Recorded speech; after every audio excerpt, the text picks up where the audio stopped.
make sure this cemetery would be created. And so it's an honor and a blessing to be with all of you. And Garth Wooten, thank you as president of the Great Lakes National Cemetery Advisory Council, all the advisory council members, and Roy Rivera as cemetery director who works so hard. And we are very grateful today and honored to have Colonel Kenneth Pratt, U.S. Air Force retired, as our keynote speaker, and also as a founding member of the Michigan Armed Forces Hospitality Center.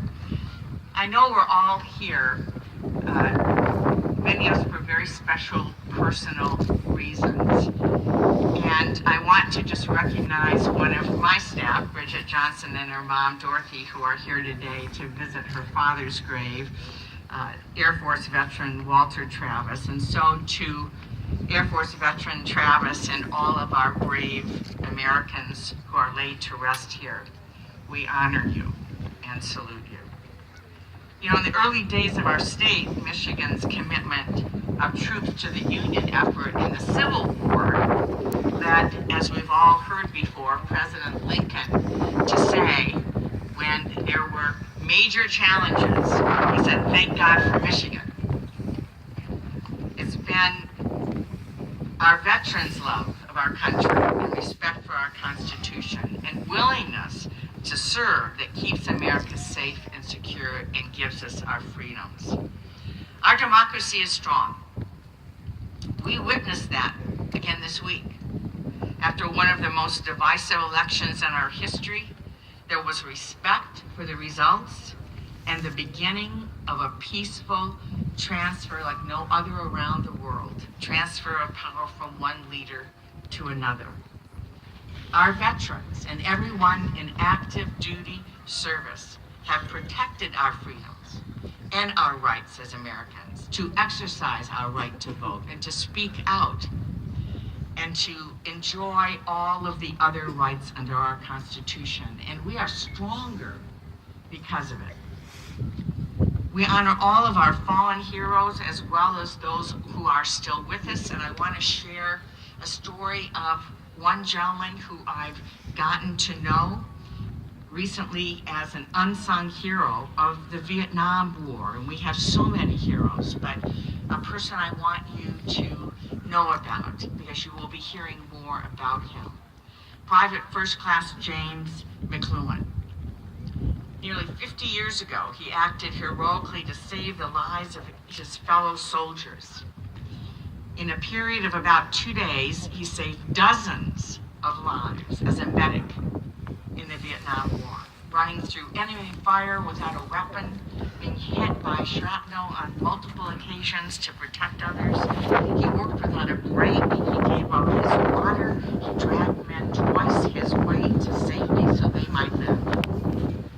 Those who were with him that day have written letters describing his astonishing bravery.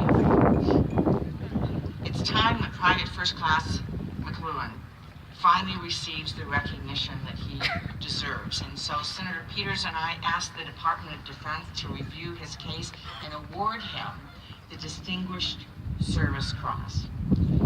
But something extraordinary happened. After the Department of Defense reviewed his case, they agreed he needed to be recognized, but they said, not with the Distinguished Service Cross. Because of his extraordinary bravery and courage, he has earned an even higher recognition, the Medal of Honor.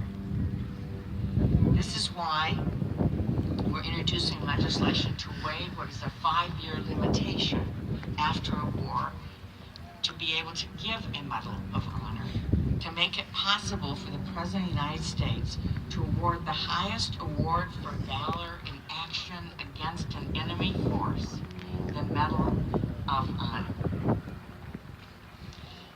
We are deeply grateful for his heroism and service and to every single one of our veterans. Let me finally just say, while we're here today to remember and to thank everyone who has served and is serving, I believe we should also take this time to recommit ourselves to do everything we can to make sure we keep our promises to the men and women who have put their lives on the line for our freedoms. You were first in line when it came to defending our democracy, and you should never be at the back of any line for a job, for health care, for a world-class education, or for a home. President Harry Truman said, "Our debt to the heroic men and valiant women in the service of our country can never be repaid. They have earned our undying gratitude. America will never forget their sacrifices." Thank you. God bless you.